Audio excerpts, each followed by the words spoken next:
এবার নিরাপত্তার দাবিতে সরব হয়েছেন সন্দেশখালীর মহিলাদের একাংশ। শুভেন্দু অধিকারীর কাছে তারা নিরাপত্তার আর্জি জানিয়েছেন।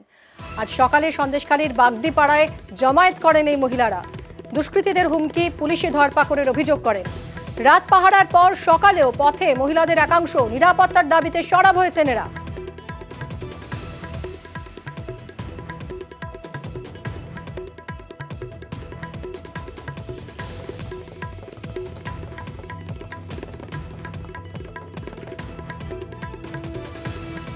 আমরা চাই যে আমার দাদাকে আজকে তুলে নিয়ে গেছে, কালকে হয়তো অন্য একজনের ছেলেকে তুলে নিয়ে যাবে, তো আমরা কার ভরসায় থাকবো এখানটায়? আমরা যে শুভেন্দু অধিকারী দাদার হিসেবে যে আমরা প্রতিবাদ করেছি, আমরা সেই দাদার কাছে চাইছি যে আমাদের নিরাপত্তা চাই। আমার দাদাকে নিয়ে গেছে, কালকে হয়তো অন্য একজনকে নিয়ে যেতে পারে, আমরা কার ভরসায় থাকবো বলুন? তারই জন্য আমরা ছেলেদের কারো বাড়ি নেই, আমরা নিজেরাই রাস্তায় বসে আজ ছেলেদেরকে, আমাদের বাচ্চাদেরকে নিয়ে আমরা পাহারা দিচ্ছি আমাদের নিরাপত্তা। দিন কেটে গেল, দলের কেউ যোগাযোগ করেছে? দলের বলতে যোগাযোগ করছে, কিন্তু কোনো খবর আসছে না। রেখাদির কাছে, শুভেন্দু অধিকারীর কাছে আমরা চেষ্টা করছি আমাদের কথাগুলো যাতে পৌঁছায়। শুভেন্দু অধিকারীর কাছে হাত জোড় করে মিনতি চেয়েছি যে আমাদেরকে নিরাপত্তা দেওয়া হোক। আমরা খুব খারাপ পরিস্থিতিতে আছি, আমাদের স্বামীরা ঘর ছাড়া, আমরা সারা রাত পাহারা দিচ্ছি। আজ সকালেই সন্দেশখালীর বাগদিপাড়ায় যান বসিরহাটের বিজেপি প্রার্থী রেখা পাত্র। তার দাবি বিজেপি আন্দোলনকারীদের পাশেই আছে।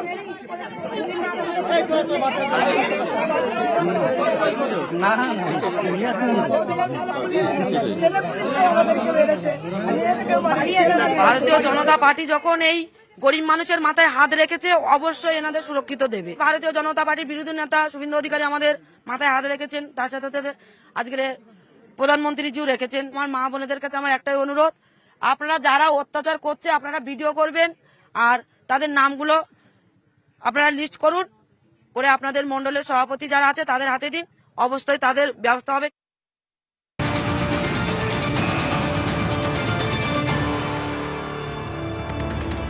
আর এবার হাইকোর্টে বসিরহাটের বিজেপি প্রার্থী রেখা পাত্র। রেখার বিরুদ্ধে কতগুলো মামলা রয়েছে, কোথায় মামলা রয়েছে তা জানতে চেয়ে আবেদন।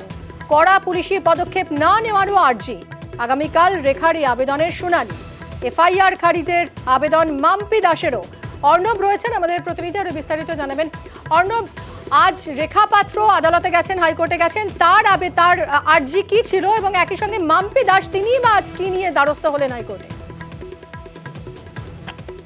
সন্দেশখালীর বিষয় যত সময় গড়াচ্ছে, ভাষা বদলের খেলা শুরু হয়েছে, সেখানে বিভিন্ন জায়গায় মামলা মকদ্দমা কিন্তু লেগে রয়েছে এবং এই অবস্থাতেই ভাইরাল ভিডিও সামনে আসার পর একাধিক মামলা হচ্ছে, বিভিন্ন জায়গাতে মামলা হচ্ছে এবং সন্দেশখালীকে ঘিরেও কিন্তু একাধিক মামলার মধ্যে পড়েছেন রেখা পাত্র তিনি নিজেও। তাই কলকাতা হাইকোর্টে আজকে দ্বারস্থ হন এবং বিচারপতি জয় সেনগুপ্তের কাছে দৃষ্টি আকর্ষণ করে জানান তিনি বিজেপি প্রার্থীর সামনে ভোট রয়েছে, এই অবস্থায় তার নামে কি মামলা হচ্ছে না হচ্ছে তিনি জানতে পারছেন না, বুঝতেও পারছেন না। কতগুলো মামলা রয়েছে সেটা যেমন রাজ্য জানা, একই সঙ্গে তাকে যেন গ্রেপ্তার আপাতত না করা হয়, রক্ষা কবচ দেওয়া হোক, এই দুটি আবেদন করে জরুরি মামলার আবেদন রাখেন তিনি। মামলা দায়ের করার অনুমতি দেওয়া হয়েছে বিজেপি প্রার্থী রেখা পাত্রকে এবং তার আবেদনের প্রেক্ষিতে আগামীকাল বৃহস্পতিবার বিচারপতি জয় সেনগুপ্ত শুনানি করতেন, এমনটাই জানিয়েছেন মৌখিকভাবে। সব মিলিয়ে রেখা পাত্র, বিজেপি প্রার্থী এবং সন্দেশখালী যে ভাষা বদলের ঘটনা ভাইরাল ভিডিও সামনে আসার পর এই জায়গায় একাধিক জন গ্রেপ্তার হচ্ছেন, একাধিক মামলা মকদ্দমা হচ্ছে। এই অবস্থায় রেখা পাত্র তিনিও নিশ্চিত হয়ে না থাকতে পারি হাইকোর্টের দ্বারস্থ হলে, রক্ষা কবচ চাইলেন এবং তার বিরুদ্ধে মামলার সংখ্যা, কোথায় কত মামলা তার পরিসংখ্যান জানতে চাইলেন হাইকোর্টের সামনে মামলা। ধন্যবাদ।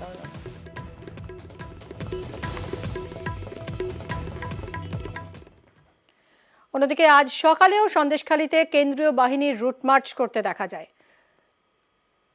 এই মুহূর্তে খবরের শিরোনামে সন্দেশখালী এবং সন্দেশখালীতে যাতে শান্তি শৃঙ্খলা বজায় থাকে, আজ সকালেও রুট মার্চ করতে দেখা যায় কেন্দ্রীয় বাহিনীর জওয়ানদের।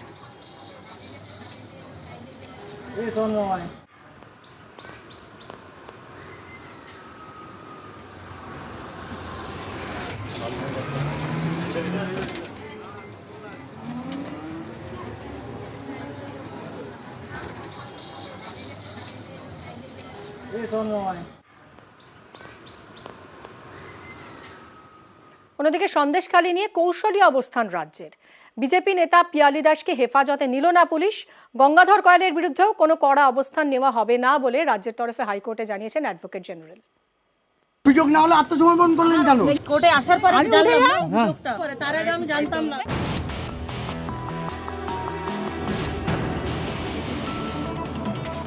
জেল হেফাজতে সন্দেশখালীর বিজেপি নেতা পিয়ালি দাস। ধর্ষণের মিথ্যে নালিশ করানোর অভিযোগে তার বিরুদ্ধে এফআইআর হয়। মঙ্গলবার বসিরহাট আদালতে আত্মসমর্পণ করেন পিয়ালি। দিদি ভয় পেয়েছে, আন্দোলনকারীদের দিদি ভয় পেয়ে অভিযোগ না হলে আত্মসমর্পণ করলেন কেন? কোর্টে আসার পরে তার আগে আমি জানতাম না। ভুয়ো কাগজে অভিযোগ করিয়েছেন? না, আমি আমার কোনো ভুয়ো কাগজে অভিযোগ নেই, এমন কোনো প্রমাণ নেই।